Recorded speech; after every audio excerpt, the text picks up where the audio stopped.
जानते हैं आधुनिक विज्ञान ने एक टेक्नोलॉजी लाई है जिसको सीमेंट कहते हैं।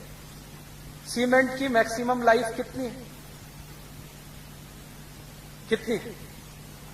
2500 साल, मैक्सिमम 100 इयर्स। दुनिया के सीमेंट तकनीकी में काम करने वाले सभी वैज्ञानिक कहते हैं कि सीमेंट की अधिकतम जिंदगी 100 साल है।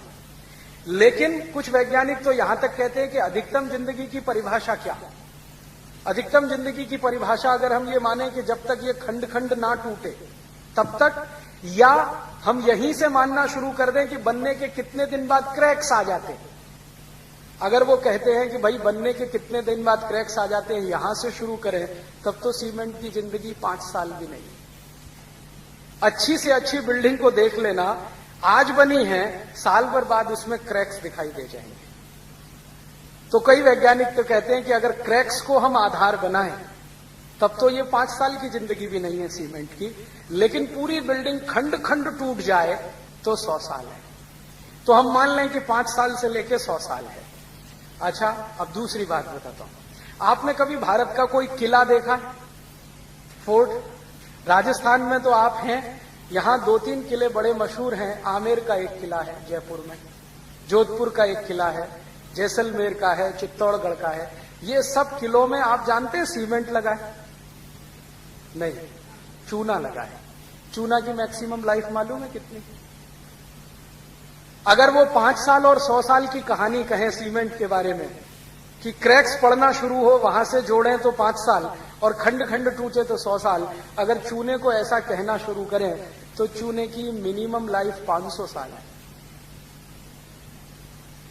और मैक्सिमम लाइफ 2 से 2500 साल है। भारत के जितने भी किले हैं ना, आमेर में देखो या चित्तौड़गढ़ में या दक्षिण में चले जाओ या पश्चिम भारत में, बहुत सारे किले 250-300 साल से लेकर 1000-1200 साल पुराने, और इनमें दीवारों में क्रैक्स नहीं है। पत्थर उखड़कर गिर जाएगा, क्रैक नहीं आएगा कभी। मतलब क्या है? मतलब यह है कि चूने की टेक्नोलॉजी सीमेंट से कुछ ऊंची तो है। और आप जानते हैं सीमेंट और चूने का रॉ मटेरियल एक ही है, ये मालूम है ना? दोनों का रॉ मटेरियल एक ही है। इसका माने बनाने की जो तकनीकी है उसमें कुछ अंतर है।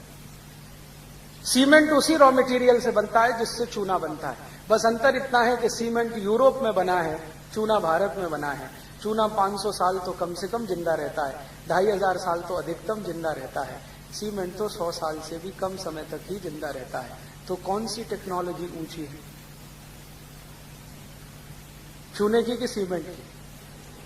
अब आप ये कहेंगे कि अगर ये चूने की टेक्नोलॉजी बहुत ऊंची है तो हम घर क्यों नहीं बनाते इससे? ये प्रश्न आएगा कि नहीं मन में? हाँ, तो इस प्रश्न का उत्तर ये है कि हम चूने से ही घर बनाया करते थे आज से 150 साल पहले तक। जितने घर आप देखो ना भारत में पुराने 150 साल 200 साल, वो चूने से ही बने हैं। हम 150 साल पहले तक सभी भारतवासी चूने से ही घर बनाते थे, और जो भारतवासी थोड़े गरीब होते थे वो मिट्टी से घर बनाते थे। और अभी भी कुछ भारतवासी गिने चुने हैं जो चूने से बनाते हैं, लेकिन मेजॉरिटी में आज सीमेंट इस्तेमाल करते हैं। पिछले 150 साल में हुआ ये कि जो देश में चूना बनाने की टेक्नोलॉजी डेवलप हुई हजारों साल में, अंग्रेजों ने उस टेक्नोलॉजी को बैन किया था। और इस देश में पता है अंग्रेजों ने क्या किया था? 1850 के आसपास एक कानून बना दिया था कि चूने का काम करना गैर कानूनी है और सीमेंट से घर बनाना कानूनी है। तो हुआ ये कि जो लोग चूने से घर बनाए, अंग्रेज सरकार जेल में डालती थी उनको, उनके घर तोड़ दिए जाते थे, बुलडोजर ला ला के उनके घर पे चला दिए जाते थे। जो सीमेंट से बनाए उनका एप्रिसिएशन होता था। कारण क्या था? अंग्रेजों को अपनी कंपनियों का सीमेंट बिकवाना था इस देश में और चूने की इंडस्ट्री को खत्म करना था। आप जानते हैं कि चूना और सीमेंट का रॉ मटेरियल एक ही है। तो अंग्रेजों ने क्या किया कि यहां से जो चूने का रॉ मटेरियल है वो सब शिप्स में भर भर के इंग्लैंड भेजना शुरू किया। वहां से वो सीमेंट बन के भारत में आना शुरू हुआ। हमको चूना मिलता नहीं था घर में बनाने के लिए, सीमेंट आसानी से उन्होंने उपलब्ध करा दिया। तो भारत में पहले चूना बनाने के छोटे छोटे केंद्र होते थे, छोटे छोटे, लगभग हर गांव में एक, कभी कभी 2 गांव के बीच में एक चूने बनाने के केंद्र आपने कभी देखे हो तो उसमें कोई बड़ी भारी मशीन नहीं लगती है। एक छोटा सा खड्डा खोदा जाता है, सर्कुलर, कुछ करीब करीब 5-6 फीट गहरा होता है, और एक मोटा सा पत्थर का पहिया बनाया जाता है। उस पहिए के नीचे चूने का जो रॉ मटेरियल है, स्टोन, जिस स्टोन से चूना बनता है, जिसको लाइम स्टोन कहते हैं, वो छोटे छोटे टुकड़ों में तोड़कर उस सर्कुलर शेप की जो खाई है ना, ट्रेंच, उसमें डाल देते हैं। उसके ऊपर वो पत्थर घुमाया जाता है और इसके ऊपर बीच बीच में दूध डाला जाता है। दूध, आप सोचो, हमारे हिंदुस्तान में दूध डाल के चूना तैयार होता है। माने दूध हम सिर्फ पीते नहीं थे, दूध से चूना भी बनाते थे। इसका मतलब यह है कि दूध बहुत होता होगा। क्या मतलब हुआ? चूने में दूध डाल रहे हैं पानी की जगह, इसका मतलब यह है कि दूध बहुत होता होगा।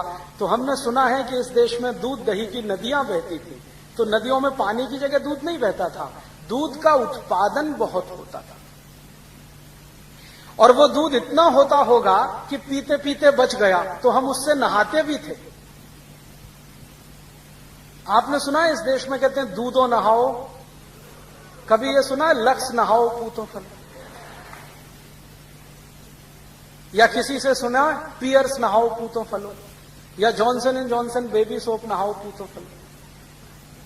हर बार हम यही कहते हैं दूधो नहाओ पूतो फलो।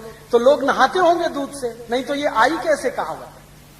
और उसका प्रमाण आज भी दिखाई देता है कि हम शंकर भगवान को तो महाशिवरात्रि पर दूध से ही नहलाते हैं, या साबुन लगाते हैं, दूध से नहलाते हैं कि ना? तो शंकर जी भी दूध से नहाते हैं, भक्त भी नहाते होंगे। तो दूध बहुत था, उपयोग करने के बाद बचता होगा तो चूना बनाने में इस्तेमाल होता था। और चूने को बनाने में बस इतना सा ही लगता है, एक सर्कुलर, वो मैंने कहा ना ट्रेंच, एक पत्थर का पहिया और उसको चलाने के लिए बैल, बस इतना ही लगता है। और रॉ मटेरियल लाइमस्टोन थोड़ा थोड़ा तोड़ तोड़ के डाल दिया, दूध डालते डालते पीसते गए, दूध डालते गए, पीसते गए, दूध डालते गए, 25-30 दिन में वो तैयार होता है। फिर उसको जब कंस्ट्रक्शन में इस्तेमाल करो तो उसमें जो बॉन्डिंग फोर्स है वो इतना ताकतवर है कि 2500 साल तक उसे कोई हिला नहीं सकता। ये है भारत की टेक्नोलॉजी। और इस टेक्नोलॉजी को अंग्रेजों ने किया क्या? कानून बनाकर पाबंदी लगा दिया। तो 150 साल में ये चूने के जितने भी केंद्र थे सब धीरे धीरे बंद हो गए और उनके स्थान पर अंग्रेजों ने सीमेंट के कारखाने कुछ शुरू कर दिए, जो चालू हो गए, जो आज भी इस देश में सीमेंट बना रहे हैं और लोगों को दे रहे हैं। अब सीमेंट बनाने की जो टेक्नोलॉजी है वो इतनी कॉम्प्लिकेटेड है कि कोई भी गांव में सीमेंट नहीं बन सकता, क्योंकि उस टेक्नोलॉजी के लिए सबसे पहले चाहिए एनर्जी, क्योंकि एनर्जी कंजम्पशन हाईएस्ट है सीमेंट में। बिजली चाहिए, बिजली तो थी नहीं, तो चूना बनाने में तो बिजली की जरूरत नहीं। तो हिंदुस्तानियों ने दिमाग लगा के ऐसी टेक्नोलॉजी विकसित की जो बिना बिजली के चल जाए, और ये यूरोप के मूर्ख लोगों ने एक ऐसी टेक्नोलॉजी लाई जो बिना बिजली के हिलती भी नहीं, चलना का तो दूर की बात है। तो भारत में हर गांव में चूने के केंद्र बन सके क्योंकि बिजली की जरूरत नहीं, और यूरोप में हर गांव में बिजली नहीं तो सीमेंट नहीं, यहां भी हर गांव में बिजली नहीं तो सीमेंट नहीं। तो सीमेंट वहीं बन सकता है जहां बिजली हो, और बिजली हो तो थोड़ी बहुत नहीं हो, ज्यादा हो। 240 वोल्ट की बिजली से सीमेंट नहीं बनता। बिजली बनाने के लिए कम से कम 11,000 वोल्ट लगता है। सीमेंट बनाने के लिए कम से कम 11,000 वोल्ट की बिजली लगती है। तो 11,000 वोल्ट की बिजली बनाने के लिए बड़ा पावर स्टेशन लगता है, और बड़ा पावर स्टेशन बनाने के लिए या तो कोयला लगता है या तो पानी लगता है, और कोयला और पानी जिन गांवों में मिले वहीं बन सकती है, बाकी किसी गांव में तो संभव नहीं है। और जो कोयला और पानी का इस्तेमाल करके बिजली बनाओ तो कोयला जमीन से खोदकर निकालना पड़ेगा, पानी भी आपको जमीन से निकालना पड़ेगा, नहीं तो तालाबों का इस्तेमाल करना पड़ेगा। बहुत दिन जमीन के नीचे से कोयला खोदते चले जाएं तो स्पेस बन जाएगा, उसी स्पेस में भूकंप आएंगे, धरती कंप आएंगे, सुनामी भी आएगा। ये है टेक्नोलॉजी यूरोप की। हमारे यहां ये टेक्नोलॉजी नहीं डेवलप हुई। क्यों? क्योंकि हम होशियार थे, इंटेलिजेंट थे। हमको मालूम है कि जमीन के नीचे कोयला है, लेकिन उस कोयले को खोद कर निकालेंगे तो जमीन खाली हो जाएगी। खाली जमीन निरापद नहीं होती। कभी भी अर्थक्वेक आएंगे, ट्रेमर्स आएंगे तो ढर ढरा के चली जाएगी। तो यूरोप और यूरोप के नागरिकों ने या उनके वैज्ञानिकों ने बिना सोचे समझे कोयला खोद खोद के तो निकाल के फेंक दिया। अब उन खदानों को भरने के लिए कुछ नहीं है, तो उन्हीं स्थानों पर सबसे ज्यादा भूकंप आ रहा है और अब हजारों लोग मर रहे हैं। तो देखो कैसी सुंदर टेक्नोलॉजी है। सीमेंट चाहिए तो बिजली चाहिए, बिजली चाहिए तो कोयला निकालना है, कोयले के साथ पानी भी चाहिए। पानी हमको पीने के लिए और खेती के लिए चाहिए। वो कहते नहीं, पहले बिजली के लिए चाहिए। तो पानी इकट्ठा करना है तो डैम चाहिए, डैम बड़े बड़े बनाने हैं तो पैसा चाहिए, और वो डैम क्रैक्स हो जाए तो बाढ़ ही बाढ़। फंस गए ना। इससे अच्छी तो अपनी टेक्नोलॉजी थी कि हमको क्या चाहिए, सोप स्टोन चाहिए, हर गांव में उपलब्ध है। दूध चाहिए, दूध कहीं खोद कर निकालना नहीं पड़ता। निकालना पड़ता है?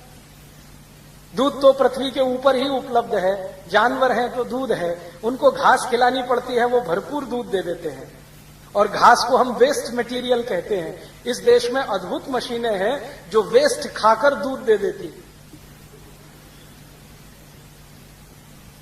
हैं कि नहीं? गाय, भैंस, बकरी वेस्ट खाती है। आप खा सकते हो घास? आप मानते हो ये वेस्ट है? वो वेस्ट को ही खाती है और बेस्ट क्वालिटी दूध दे देती हैं। वो दूध आप पीते हो, विटामिन ए मिलता है, विटामिन सी मिलता है, ताकत आती है। वो दूध अगर पत्थर में डाल दो तो और ताकत बढ़ा देता है पत्थर की, और वो पत्थर से पत्थर को चिपका दो बीच में रख के तो 500-500 साल टूटता नहीं। ये है टेक्नोलॉजी। अब जरा सोचो और विचार करो, कौन सी टेक्नोलॉजी बेहतर है? दूध और पत्थर का इस्तेमाल करके चूना बनाने वाली। क्योंकि इस टेक्नोलॉजी में सबसे महत्वपूर्ण बात पता है क्या है? कि आप प्रकृति का, नेचर का कोई भी नुकसान नहीं करते। और ये जो सीमेंट बनाने वाली टेक्नोलॉजी है, इसमें हर समय प्रकृति का नुकसान करते हैं, उसके खिलाफ काम करते हैं। आज की सारी दुनिया परेशान है, पर्यावरण प्रदूषण बढ़ रहा है, माने प्रकृति के साथ छेड़छाड़ हुई है, उसके दुष्परिणाम बढ़ रहे हैं। तो भारत में जो टेक्नोलॉजी आई वो इस तरह की कि जो प्रकृति को ध्यान में रख के काम करे। यूरोप में जो टेक्नोलॉजी आई वो इस तरह की जो प्रकृति का नाश करे और काम करे। प्रकृति का नाश करके काम करने वाली टेक्नोलॉजी 100-200 साल से ज्यादा नहीं चलती, और प्रकृति का साथ देकर चलने वाली टेक्नोलॉजी हजारों साल चलती है। उसी को सस्टेनेबल कहते हैं। तो भारत में जो टेक्नोलॉजी बनी वो सस्टेनेबल है, प्रकृति के साथ चलने वाली है, लेकिन उसकी स्पीड कम है। जानते हैं क्यों है? क्योंकि नेचर की स्पीड भी कम है।